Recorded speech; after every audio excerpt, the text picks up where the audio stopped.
sur Geeks TV, votre rendez-vous high-tech hebdomadaire avec Bouygues Télécom. Cette semaine, on va vous parler du nouveau BlackBerry, mais aussi du LG Prada et peut-être un petit peu de la PS Vita. Début d'année chargé pour Nikon qui présente ses nouvelles gammes d'appareils photo. Parmi les très nombreuses nouveautés, on s'intéressera tout d'abord au Coolpix S30. Cet appareil photo de 10 mégapixels s'adresse en effet à toute la famille et notamment aux enfants ou aux grands-parents. Nikon l'a ainsi doté d'un nouveau menu grandement simplifié et de boutons bien larges. Le S30 est également résistant au choc à condition de ne pas le faire tomber de plus de 80 cm de hauteur. Il se déclinera en deux coloris, rose et bleu. Nikon n'a pas non plus oublié les photographes exigeants. Le constructeur a aussi dévoilé le tout nouveau D800. Ce réflexe numérique haut de gamme est le premier à intégrer un capteur de 36,3 millions de pixels dans un boîtier qui reste suffisamment compact. L'appareil reste bien entendu compatible avec le parc d'optique Nikkor. Le capteur du D800 offre une sensibilité jusqu'à 6400 ISO, mais il est extensible jusqu'à 25600. De son côté, l'autofocus utilise un système sur 51 points et un nouveau processeur XSpeed 3 sur 16 bits s'occupe des images. Le Nikon D800 enregistre aussi des vidéos Full HD avec plusieurs modes, y compris en 24 images par seconde pour un rendu plus cinéma. Un mode HDR fait son apparition pour créer des effets visuels originaux et un écran de contrôle de 3,2 pouces est intégré. Le Nikon D800 sera disponible à la fin du mois de mars pour un peu moins de 3000 €. Direction la Maison Blanche à Paris pour rencontrer le nouveau directeur général de LG France. C'est un Coréen qui est nommé à la tête de la filiale, il s'appelle Monsieur Bo Wan Choi.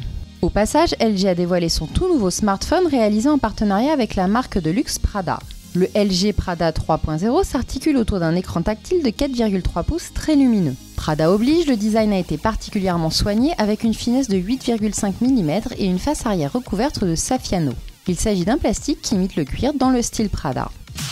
Autre nouveau smartphone, le BlackBerry Curve 9380.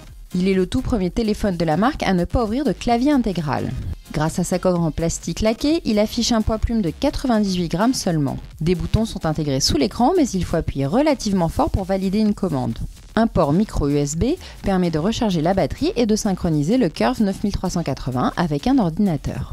Il embarque aussi la toute dernière version du système BlackBerry OS 7. Celle-ci est plus adaptée aux écrans tactiles avec des icônes cliquables du doigt et une interface personnalisable, notamment sur la page d'accueil.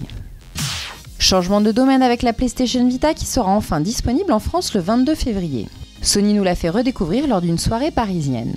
Tactile devant et derrière, cette console pourra également télécharger des jeux sur le PlayStation Store comme pour la PSP Go.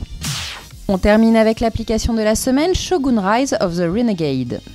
Conçu par les créateurs d'Air Defender, ce jeu s'inspire des bons vieux shoot'em up d'antan. Véritable hommage au jeu d'arcade japonais des années 90, Shogun a été entièrement pensé pour les écrans tactiles. D'ailleurs, il s'adapte parfaitement à de multiples résolutions pour jouer sur n'importe quel smartphone. L'application est gratuite pour jouer à la première mission. Les 3 missions suivantes sont débloquables via un achat à 79 centimes d'euros ou 1,59 € pour le pack entier. Shogun est disponible sur Android et sur iOS. Et voilà, c'est fini pour cette semaine. On se retrouve dans quelques jours pour toute l'actualité high-tech. Bouygues Télécom, en faire plus pour vous.